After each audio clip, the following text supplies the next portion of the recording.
Que verdade. Porque assim, nas faculdades do Brasil, a grande imensa maioria dos professores usa como livro, texto, esse livro aqui do Halliday, Resnick e Walker. Só que são 3, 4 livros separados, traduzidos e impressos em preto e branco. E uma coisa que tu vai perceber, cara, é que realmente o cara que traduz, ele mente. Ele sempre mente. Não é possível traduzir algo sem mentir. Né? Tem até um ditado italiano, se não me engano, que fala traduttore dittatore, ou seja, tradutor mentiroso. Certo? É porque, imagina, né? É aquela história da palavra saudade, né? A palavra saudade, ela não existe em outras línguas, olha que estranho, né? Quando a gente fala I miss you, não é a mesma coisa que dizer que eu tô com saudade, é parecido, eu tô pensando em você, eu te lembro. Mas tu vê, né? Cada língua tem palavras que foram originadas na vivência daquela cultura. Quando tu vai traduzir, tá numa outra cultura, num outro mundo. E eu me irritei muito quando no livro de química que eu comprei traduzido, no primeiro capítulo eu achei 30 erros, assim, absurdos. Não erro de tradução, eu não tenho inglês para detectar erro de tradução, mas erro de conceito. Por isso eu preferi comprar o livro original, que é o que eu chamo de minha Bíblia. Então, quando eu tenho alguma dúvida sobre a vida, eu olho nisso, para ver o que isso aqui me diz. Porque isso aqui não foi escrito por pessoas de milhares de anos atrás que dizem que é verdade e acabou. Não. Isso foi escrito por milhares de pessoas diferentes, uma provocando a outra, uma cutucando a outra, uma querendo provar que a outra estava errada. E aí foi nascendo os conceitos físicos. Por isso que eu chamo isso aqui de minha Bíblia. Eu vou passar aqui primeiro para o colega que estava interessado, se alguém quiser dar uma folhada.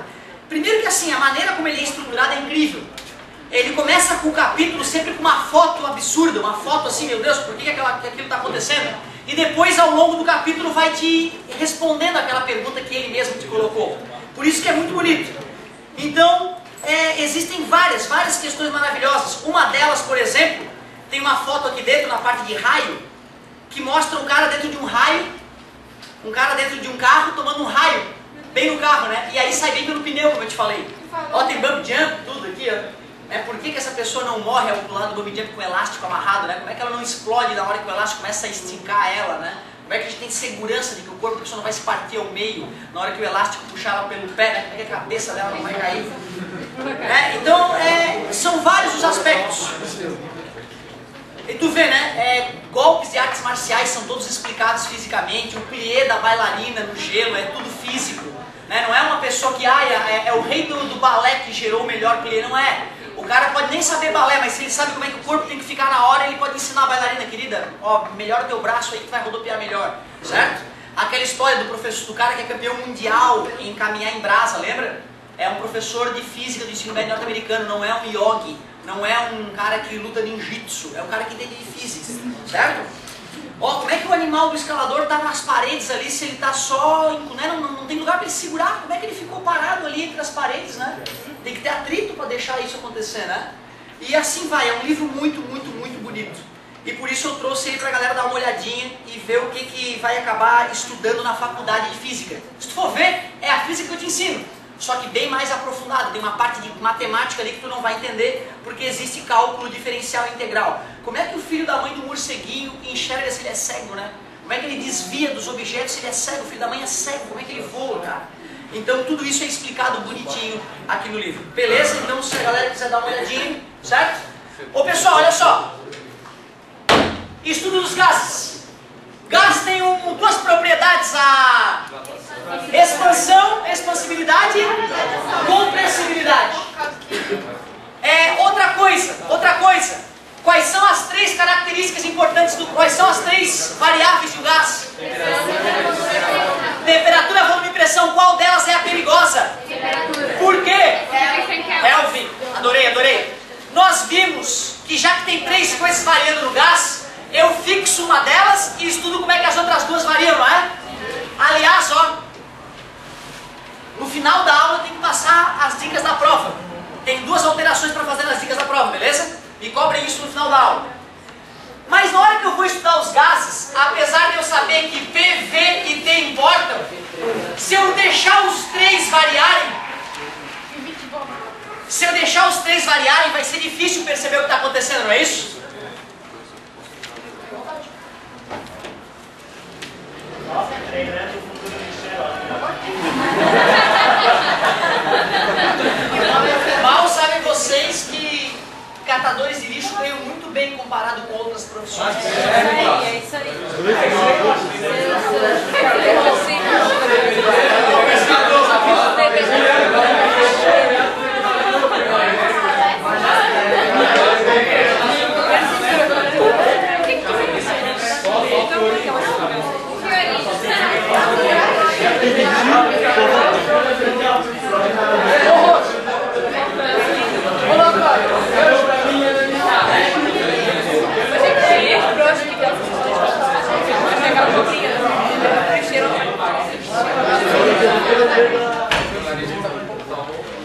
Por que então, já que nós sabemos que o que importa para o estado de um gás é pressão, volume e temperatura, por que quando eu fui estudar com vocês os gases eu fixava uma das variáveis?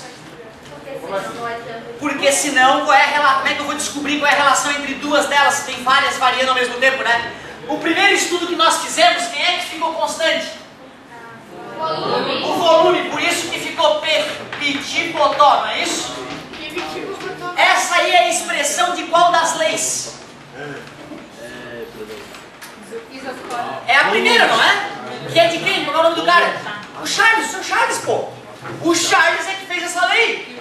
Dizia assim a lei, quando o volume é constante, pressão é diretamente proporcional com a temperatura em Kelvin. Depois teve a segunda lei do Charles também, do Charles e do Gay-Lussac. Quem que ficou constante? Pressão, é isso? Corta a pressão, fica Viti-Votó. Tudo bem para vocês?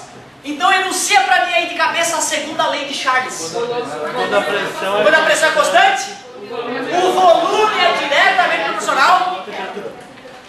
E finalmente nós estudamos a transformação isotérmica, que ficou o famoso Petit-Potó, ou Livi-Povó, perdão. E eu diria, como é que eu enunciaria a lei de Boyle-Mariotte? Temperatura constante, pressão inversamente proporcional. Show de bola. Já que estudamos primeiro as transformações separadamente, depois nós unimos numa única fórmula, o famoso Petit-Potó, chamada de equação geral dos gases. O que é um gás perfeito? É um gás real que se comporta como ideal. Esta fórmula me diz que P vezes V sobre T é um valor constante. Os cientistas começaram a se perguntar, essa constante depende de quê? E eles perceberam que depende do número de mols. Vocês lembram o número de mols? O número de mols da química é aquela história de pegar a massa de uma substância e dividir pelo mol, que é a massa da molécula. Massa molecular, né? Tudo bem? O exemplo mais clássico é o da água. O cara vai lá e pega 36 gramas de água, 36 gramas de H2O. Tu vai na molécula de H2O, oxigênio 16, hidrogênio é 1, dá 18 gramas por mol. E o número de mols fica 36 dividido por 2 mols. Ou seja, 2 vezes 6,02 vezes 10 na 23 moléculas. Tudo bem para vocês? Isso é química, né, galera? Quantos átomos tem aqui?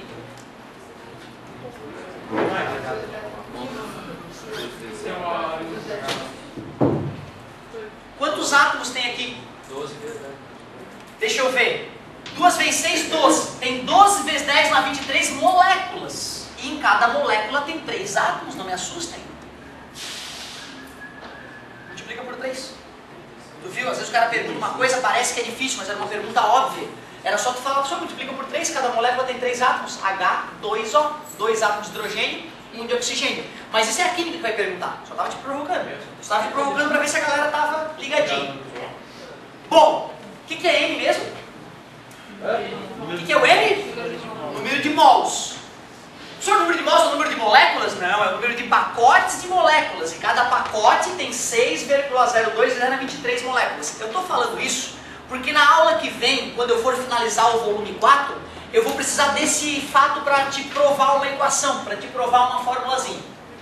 Já que nós percebemos que P vezes E sobre T é constante, e depois percebemos que P vezes E sobre T é proporcional ao... Quer dizer que dobrando o número de mols, dobra o valor P vezes V sobre T. Se cai 3 vezes, esse valor cai. Quer dizer que se eu pego esse valor, P vezes Divisão de fração é a primeira, por isso que o N aparece ali embaixo. Isso dá um valor, e esta constante não é uma constante qualquer, que é igual para todos os gases. Universal. Eu estou trabalhando com gases perfeitos. Constante universal dos gases perfeitos. Essa constante, quando o cara usa em litros e atmosferas, a pressão em atmosferas e o volume em litros, esse valor dá 0,082. Espera aí, deixa eu ver qual é a unidade. Pressão em atmosfera. Volume é metro cúbico. Desculpa, litro eu falei, né? Litro. Aqui embaixo, temperatura. Kelvin. E número de mols, mol. Beleza? Olha a unidade que bonita. Te pergunto, eu decorei essa unidade?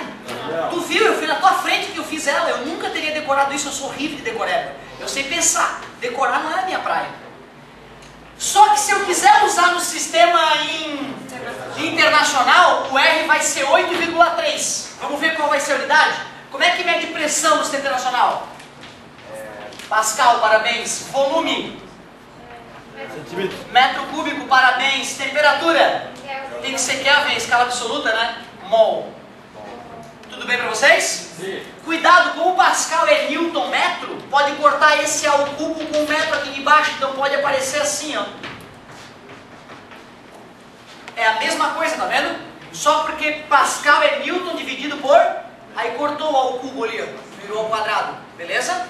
Só para tu saiba que existe isso. Sabe qual é a pergunta que mais me faziam um tempo atrás sobre essa conta? Professor, quando que eu uso uma, quando que eu uso a outra? Bicho, eu tinha que respirar fundo. Exato. Se tiver litro e ATM, tu usa essa. Se tiver Pascal e metros cúbicos, tu usa essa. Tu entendeu por que a irritação? Porque estava na frente do cara a resposta, né? Ele só não estava acordado na aula. É por isso, tu nunca vai ter dúvida qual que tu usa. Porque na própria unidade está dizendo, ó, só me toca se tiver ATM e litro. Só encosta em mim se for Pascal e metro cúbico, senão sai fora. Tá beleza? A própria unidade que vem pendurada responde a tua pergunta. Então não é essa a questão. Não é se vai usar um R ou outro. Eu diria que o mais importante quando a gente olha essas duas equações, aliás, né, vamos chamar de R, né? P vezes V sobre T vezes N é R, está dividindo, passou multiplicando. Como é que a galera por aí chama essa equação mesmo? Oh, brincadeira, olha isso. Tinha várias para decorar, ela foi decorada pelo professor Viado, valeu? Gente boa. Sério, isso não existe, professor Viado, isso não existe. Então olha só, professor não, padre voador não retorna à terra, é a melhor. Porque puta velha, não pode ficar ofendido, né? O professor falando palavrão na sala de aula, isso é um absurdo. Ô galera, olha só. Quando é que a gente usa padre voador, quando é que a gente usa o piviti povotó? Quando é que é uma, quando é que é outra? Essa é uma questão importante para automatizar o teu cérebro. O que elas têm de absolutamente distintas? Olha bem para as formas. O que uma tem que a outra não tem e vice-versa? Pior é que não é o... Claro, o N é um divisor de águas. Se a questão falar em número de mols, na hora tu vai no PV igual a NRT. Concordo? Mas olha para as outras coisas. O que uma delas tem que a outra não tem? Uma delas tem P1 e P2. P1 e P0. A outra só tem P. Uma delas tem V1 e V2, a outra só tem V. Uma delas tem T1 e T2, a outra só tem T. Ou seja, esta forma não é para uma transformação, é para uma situação única. O gás está naquela situação e está faltando alguma coisa. Essa aqui não, tem que ter o antes. Se ele falou, um gás tem pressão tal, e a pressão passou para piviti povotó. Tinha um certo volume, qual é o novo volume? Piviti povotó. A temperatura era tal, qual é a nova temperatura? Piviti povotó. Agora, se ele não falou do antes e depois, PV igual a NRT. Pronto, é isso. Podemos pensar assim, que macete tem que ter o ΔT. Eu vou usar a fórmula que tem ΔT. Que moleza não tem ΔT. Se não vou ver essa temperatura, vou no que moleza. Pode pensar assim, tem P antes e P depois. Vou usar a fórmula que tem P e P. Não vou usar uma fórmula com P só, senão qual que eu vou usar? Né? Qual o P? O primeiro ou o segundo? Então tu vê, também não é uma decisão difícil. Mas eu diria ainda que o que gera maior problema para o aluno mediano ainda, o aluno até já sabe fazer a conta, ele já sabe interpretar, o que tira ele da jogada no vestibular é o nervosismo de sair fazendo conta. Essa dica eu tinha dado já na aula passada. Na hora de usar o PVT Povotó, galera, antes de fazer conta, o que a gente faz? Simplifica em cima, embaixo, aqui ou aqui, ou esse com esse, ó. Ou esse com esse, só não vai simplificar cruzado porque está multiplicando. Tudo bem para vocês? Tá? Então tem que praticar para adquirir velocidade com o PVT Povotó. Quando eu for fazer exemplo, tu vai perceber, eu vou fazer um exemplo primeiro multiplicando e depois vou simplificar. Tu vai ver que é covarde, certo? É covarde. Mas isso ainda era velho, agora é que é novo. E agora é que vai ficar bonito. Porque a partir de agora, eu vou migrar do estudo dos gases para uma outra matéria que revolucionou o mundo. Se o mundo é a loucura que hoje é devido à Revolução Industrial. Vocês concordam comigo? Aqueles anos de 1750, mais ou menos, na Inglaterra, revolucionaram a humanidade para nunca mais ser a mesma. Sabe o que aconteceu de desenvolvimento técnico naquela época que revolucionou o mundo? Descobrir que dá para fazer o gás trabalhar para ti. Que tu pode cruzar os braços e o gás vai trabalhar para ti, vai fazer as coisas para ti. Eu vou ficar aqui coçando o saco e o gás vai ficar ganhando dinheiro para mim. E eu vou poder ficar multimilionário fazendo um objeto trabalhar para mim, um gás. Isso é incrível. Os caras perceberam que gás, bem usado, pode revolucionar a maneira como a gente faz as coisas. Tudo acontece de uma maneira muito óbvia. Dá uma olhada. O que eu tenho aqui, meus amigos? Que bonito. Eu chamava de cilindro e chamava de êmbolo móvel. Quando nós começamos a estudar os gases, nós precisamos desse dispositivo, não precisamos? Aqui dentro eu tenho gás. Lembra, né? Lembra que o gás está sempre... Eu pergunto a vocês, se eu pego e jogo uma certa quantidade de calor nesse gás, o que ocorrerá com ele? Deixa eu ver. Com certeza, aumenta a temperatura, aumenta a agitação. E se esses gases, essas moléculas vão bater mais velozmente no êmbolo, a tendência é que esse êmbolo seja empurrado para cima, que ele suba. Concorda comigo?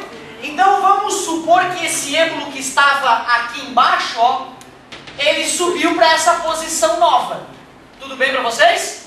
Vocês concordam que essa parte que eu estou rabiscando aqui em cima foi o quanto ele aumentou de volume? É o quanto subiu, né? O ΔV. Por exemplo, aqui tinha 2 litros. Agora tem 6 litros. Quanto é que aumentou? 4. ΔV, 6 menos 2, 4. Subiu 4 litros. Tudo bem para vocês? Pô, mas peraí. Não foi uma força que o gás fez para o êmbolo poder subir? E não foi uma força durante uma certa distância? Que história é essa de fazer força durante uma certa distância? É o Vocês lembram? Lá desde o primeiro ano, trabalho é força vezes distância. Lembrem-se, esse cosseno é só para decompor a força para ti, para ficar mais gostoso, certo? Tu concorda então que o gás realizou o trabalho ao erguer o êmbolo? Tu vê, o gás trabalhou, o gás me entregou energia. Eu preciso saber quanto que ele me entregou de energia. Trabalho realizado por um gás. A gente mede geralmente a força que um gás faz em algo. A gente mede o que de um gás? Pressão. Pressão a gente mede, não mede? Na aula passada eu não relembrei a vocês que pressão é força sobre área. Está dividindo, passa. Força pode ser medida com pressão vezes... O que eu posso colocar no lugar desse F? Muito obrigado. Vezes D. A força foi para cima e o deslocamento foi para cima. Que ângulo? 0. Cosseno de 0, 1. Tu entendeu por que desapareceu o cosseno? Porque o ângulo é 0. Ô galera, área vezes altura. Na matemática, para um cilindro, o que significa a área da base vezes a altura?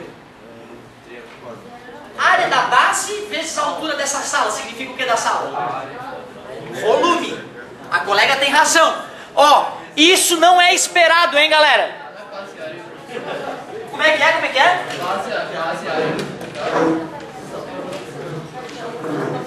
A sala de aula é isso aqui, não é, meus amigos? A sala de aula não é isso aqui mais ou menos? Tem essa aresta e essa aresta. Como é que é o volume da sala de aula? A vezes B, só que A vezes B não é a área do chão.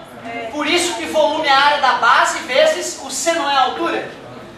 Para todo sólido geométrico, exceto 2, para todo sólido geométrico, para todo prisma, o volume do prisma é a área da base vezes a altura. Tem dois caras que não são assim, que é o cone e a pirâmide. Dividido por 3. Cone e pirâmide é a área da base vezes a altura dividido por 3. Todo o resto é a área da base vezes... Por isso que sorvete é cônico, porque vem 3 vezes menos sorvete. Por isso que shampoo às vezes é cônico ou piramidal, porque vem 3 vezes menos shampoo e o idiota compra achando que está arrumando. Certo? Então sempre que tu vê um objeto cônico ou piramidal, é alguém querendo roubar o teu dinheiro. É alguém querendo que tu olhe, nossa, que embalagem grande, tem um monte lá dentro, mas tem 3 vezes menos do que se a embalagem fosse correta. Tudo bem? Então toma cuidado. A gente é roubado todo dia quando vai nos mercados, quem não percebe isso. Pois é, mas tu faz o cálculo de quanto é cada peso quando tu compra uma coisa no mercado? Eu estou sempre com a calculadora, calculando o P. Outra, eu não acredito na etiqueta. A etiqueta fala, porque cada metro custa tanto. Eu faço o cálculo errado da etiqueta. Tá entendendo? É roubo toda hora. Promoção, embalagem econômica. A embalagem econômica é sempre a mais cara. Porque a lei não protege o cliente. A lei está cagando e andando com o cliente. Se é uma embalagem grandona, ela pode ser chamada econômica mesmo que ela seja mais cara. E como as pessoas não compram embalagem econômica, para ficar econômico para todo mundo, os idiotas que compram embalagem econômica estão pagando mais caro. E nunca fizeram a conta. Acho que sai feliz do supermercado carregando aquele monstro daquela embalagem. Ele está pagando mais caro. Outra, se são várias embalagens pequenininhas, tu abre uma de cada vez. Demora mais a estragar o produto. Se é uma super embalagem, tu abre de uma vez só, o produto tende a estragar. Então às vezes a gente não para usar matemática no dia a dia. Isso é um problema. Cuidado, hein? Qual é o volume de qualquer sólido geométrico, mesmo menos cone e pirâmide? Se for cone ou pirâmide, divide por 3. Ih, bem menos, hein? Cuidado, hein? Ô galerinha, volto a perguntar. O que é isso então? Área vezes altura. E nesse caso é a variação do volume, não é? É o quanto o volume subiu. Portanto, como é que calcula o trabalho realizado por um gás? P vezes delta. Mas espera aí, cara, não faz sentido isso. Tu concorda que quanto maior o volume, mais gás tem ali dentro? Mais gás para empurrar o cara para cima. Mais força vai fazer, maior o trabalho. E quanto maior a pressão? Mais forte. Claro! O que vocês acham que é um carro 1.0 e um carro 4.1 litros? O que tu acha que significa isso no carro? É a pressão da gasolina. O que significa um carro 1.0? Tu sabe? Isso é fundamental. É fundamental. É a cilindrada. O que significa a cilindrada? Vamos ver. Cada vez que o pistão sobe. Vocês sabem quantos cilindros tem um carro geralmente? 4. Parabéns. A maioria dos carros tem 4 cilindros. Cada cilindro tem o seu pistão, né? Cada cilindro tem o seu pistão ligado pela biela no virabrequim, que é uma série de alavancas que vai ter aqui, né? Umas alavancas bonitas que vão ter aqui. Aqui vai estar o volante do motor engatado na caixa de câmbio. Se eu somo esses volumes disponíveis em cada cilindro, por isso cilindrada, dá 1 litro no carro 1.0. Um carro 4.1, por exemplo, geralmente eles são 6 cilindros. Quer dizer que se eu somo o volume disponível de todos os 6 cilindros, cabem quantos litros? Ou tu concordas comigo que o carro 4.1 vai ter 4 vezes mais combustível explodindo lá dentro do motor? Vai gerar mais potência, não vai?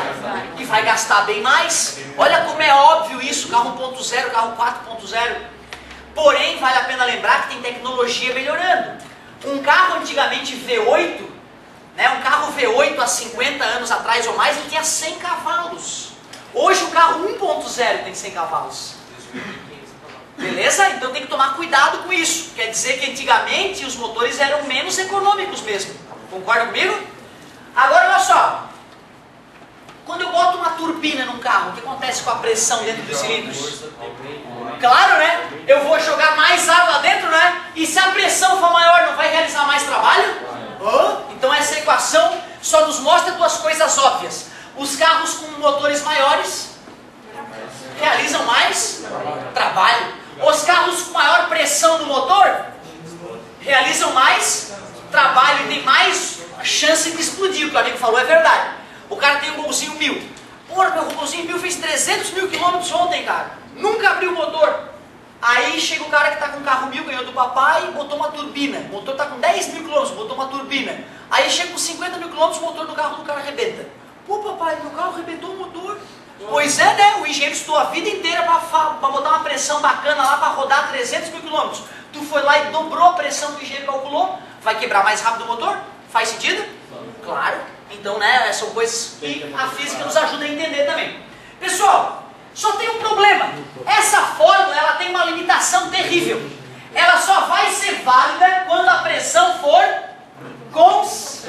E eu te pergunto, quando o motor está explodindo gás lá dentro dele, a pressão dentro dele é constante?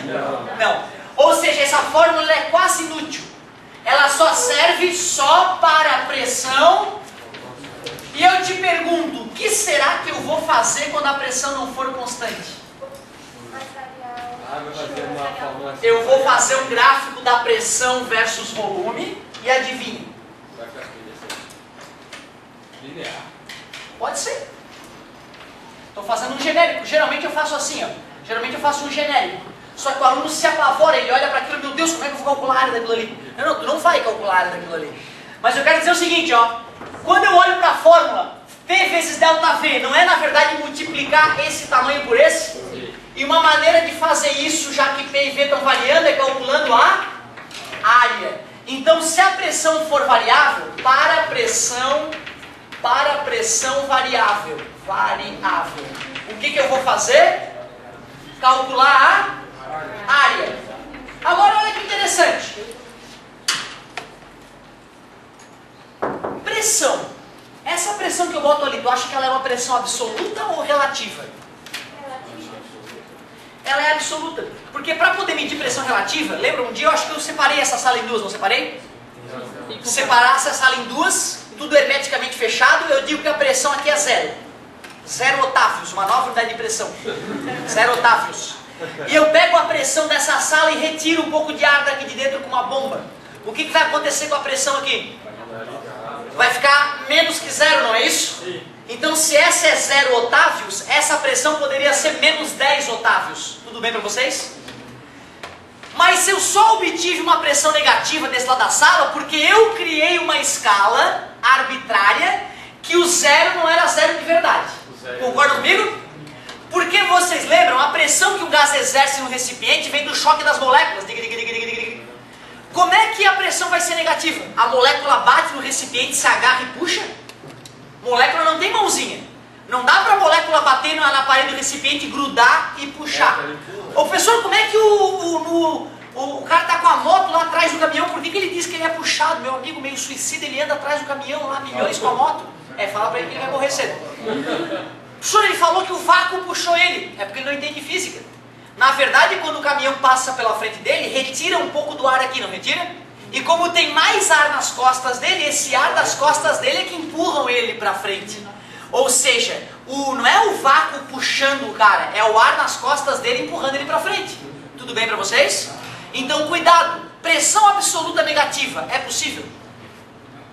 Não. Porque se eu tenho um recipiente, tenho gás lá dentro, como é que as moléculas vão puxar a parede do recipiente? Elas só podem empurrar. Concordam comigo? Como é que eu criei uma pressão negativa agora na frente de vocês, então, se não existe pressão negativa absoluta? Porque era relativa. Tudo bem para vocês? Deixa eu ver se está desligado. Esta pressão é absoluta ou é relativa? Absoluta. Sempre que eu falo uma pressão qualquer, eu tenho que supor que ela é absoluta. Quer dizer que esse valor será sempre o valor? Muito obrigado, está acompanhando a aula, gostei de ver. Quem é que vai definir o sinal do trabalho, então? O ΔV. Já que esse cara é positivo, quem define o sinal do W é o ΔV. Quando é que esse cara vai ser positivo ou negativo? O que é ΔV, gente? É final. Quando é que essa subtração vai dar positiva? Claro, quando o gás se expande, o volume final é maior que o inicial. O gás está trabalhando para ti. Se o gás se expande, ele vai realizar trabalho para ti, tu comemora? Mas e se tu quiser espremer um gás? Ele vai se espremer sozinho? Tu vai ter que pegar o gás e esforçar ele, não é isso? Quando eu espremo um gás, o que está acontecendo com o volume? Diminuindo, ΔV fica negativo. ΔV fica negativo, fica final menos inicial. Ou seja, quando é que o trabalho é positivo em um gás? Quando ele se expande. Quando é que o trabalho é negativo? Mas perfeito, porque o motor é a máquina onde os gases se expandem e geram trabalho. E qual é a máquina que o gás é espremido? Numa bomba de ar, sei lá. Qual é a máquina que todos vocês já usaram uma vez, já viram usar, que comprime gás? Ar? Começa com, termina com compressor. Muito bem! O compressor da borracharia, pelo amor de Deus, vai dizer que não sabe o que é o compressor da borracharia. Nunca viram isso? Compressor, nunca ninguém foi na borracharia e pediu, tio, enche o pneu da bicicleta pra mim. Compressor, tudo bem pra vocês? O que acontece dentro do compressor de ar? O ar é comprimido, né? E se o ar é comprimido, o trabalho é negativo. Faz sentido, o cara tem que engatar o compressor na tomada. Mas ele precisa de outra coisa de energia. É verdade, ele precisa de energia. Mas no final das contas, quando eu coloco lá o cara na tomada, o compressor, eu estou fazendo a energia elétrica ser armazenada onde? Na compressão do gás. Parte da energia elétrica fica presa em gás comprimido. Tu concorda que se o gás está tem pouca energia, eu vou lá e espremo o gás, ele fica não aumentou a energia? E nesse caso do compressor, essa energia tinha origem elétrica no começo, né? Um motor elétrico aplicou uma bomba, a bomba foi espremendo o gás e foi acumulando energia. Vocês nunca ouviram falar de carro a ar comprimido? Existem carros que funcionam a ar comprimido. Tu vai na borracharia, enche o tanque de ar comprimido e sai andando. E na hora que está perdendo a potência, tu volta na borracharia, enche com ar comprimido e sai andando. Incrível, né? Que engraçado. Hã? Pois é, quanto de ar pode armazenar, né? Se nós fizermos vários bujões bem pequenininhos e aumentar altamente a pressão lá dentro, se o motor for bem desenvolvido, é possível. Então existem, essa tecnologia já existe. Já existe carro a ar comprimido. Incrível, hein? É óbvio que a Petrobras, a Shell, a Texaco, a Repsol e todas as mega companhias do petróleo jamais permitiriam que um carro desse fosse produzido, né? Porque eles querem vender petróleo pra gente. Ou seja, as pessoas dizem que existe uma crise tecnológica. Isso é mentira. A tecnologia para acabar com os carros já nasceu há muito tempo atrás. A gente só não tem interesse que os carros acabem. A gente prefere que o planeta se exploda mais um pouco e alguns magnatas do petróleo continuem ganhando rios de dinheiro. E nós aqui, otários, que não abrimos os olhos, estamos comprando carro a gasolina. Cuidado, hein? Carro elétrico é a única salvação para o planeta a curto prazo, né? Não tem outra. Imagina quanto de gás agora está sendo queimado no mundo. É um absurdo, não tem como a natureza suportar isso. Esse esquema dos bujãozinhos de água pode ser como se fosse de bujão de gás. De cozinha, que eles não põem o gás lá, eles põem ar comprimido. Não, mas essa é a sacada do carro a ar. Tu pega ar atmosférico com uma bomba poderosa, comprime e deixa lá preso. E aí tu vai liberando essa pressão para dentro do motor aos poucos, e essa pressão vai fazendo os cilindros se expandirem. Só que não é um motor convencional, é um motor desenvolvido para trabalhar dessa maneira. Por isso que ele é muito mais econômico que os motores convencionais. Agora olha só que coisa interessante que eu vou te mostrar. Eu te mostrei que um gás pode trabalhar para a gente, não pode? Mas também ele pode sofrer trabalho. Ele pode realizar trabalho e pode sofrer. O que eu quero dizer com isso, realizar e sofrer? Trabalho positivo. E assim trabalho, tudo bem para vocês? Como é que eu vou decorar isso? Não vai decorar, tu vai ter sempre essa fórmula em mãos. E é esse aqui que define o sinal do trabalho, tudo bem? Aumentou o volume, positivo. Diminuiu o volume, negativo. Qual é a máquina que o gás se expande dentro dela? Motor, está falando de motor a aula toda. Qual é a máquina em que o gás é comprimido dentro dela? Ou os motores geram trabalho? Os compressores têm trabalho? Tudo bem? E é verdade, né? O motor me libera energia, enquanto o compressor me consome energia. Certo? Rapidinho. Aquela força ali, essa é considerada a força-peso do... Sim, a força-peso do pistão é importante. Nessa equação não estamos considerando aquilo, nós estamos... essa equação, deixa eu até escrever o nome. Trabalho realizado por um gás. Por um gás. Então essa equação é só para o trabalho que o gás fez. O trabalho resultante, né, a gente teria que dispensar o trabalho do peso. A colocação do colega é importante, sabe por quê? Motor 4.0 deveria render 4 vezes mais que o motor 1.0, né? 4 vezes mais combustível lá dentro explodindo. Mas ele sobre o gás. Não, entendi também o que tu... Eu vou refazer minha colocação, parabéns, garoto. O motor 1.0 deveria ter 4 vezes menos torque ou menos potência do que o motor 4.0. Concorda comigo? O motor 1.0 clássico, ele tem lá 80 cavalos. O motor 4.0 clássico, então ele vai ter 4 vezes 80, 320 cavalos. E não é assim que funciona. Porque o motor com mais volume vai precisar de pistões maiores, vai ter um bloco maior, vai ter mais peso. Por isso que não adianta só ficar aumentando o tamanho do motor.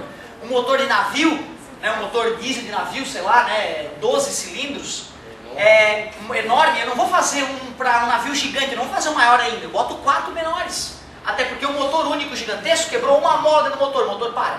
Se são 4 motores separados, os 4 tem que quebrar para o navio parar, né? A chance disso acontecer é muito menor. Tudo bem para vocês? Certo? Um trem eles fazem diferente, eles fazem 16. Não, tem vários tipos, na verdade, né?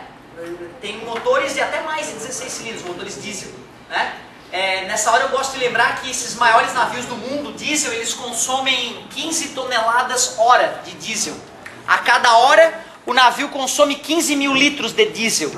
Aí faz as tuas contas, como é que faz, quanto de combustível vai gastar o navio para sair daqui para a China, que demora um mês de navegação. Certo? Depois tu faz as tuas contas para tu entender por que exportação pode dar muito dinheiro ou pode perder muito dinheiro, né? Certo? 15 toneladas hora. Um mês de viagem daqui à China. Faz as contas. Aqueles porta-aviões, eles têm motor nuclear. Alguns sim. Não todos. Alguns sim. Mas é motor nuclear, como funciona isso? O motor nuclear? O motor nuclear ele funciona como uma usina nuclear.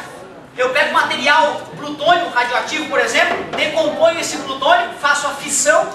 Essa fissão gera calor absurdo que está dentro de um tanque de água pesada, água com trítio. Essa água é aquecida, é jogada numa turbina, a turbina está ligada a um gerador elétrico. Esse gerador elétrico vai produzir energia elétrica que vai abastecer os motores elétricos. Certo? Ô galerinha, só para ter uma noção, eu já cheguei a comentar isso, mas vale a pena comentar de novo, já que chegamos nesse ponto.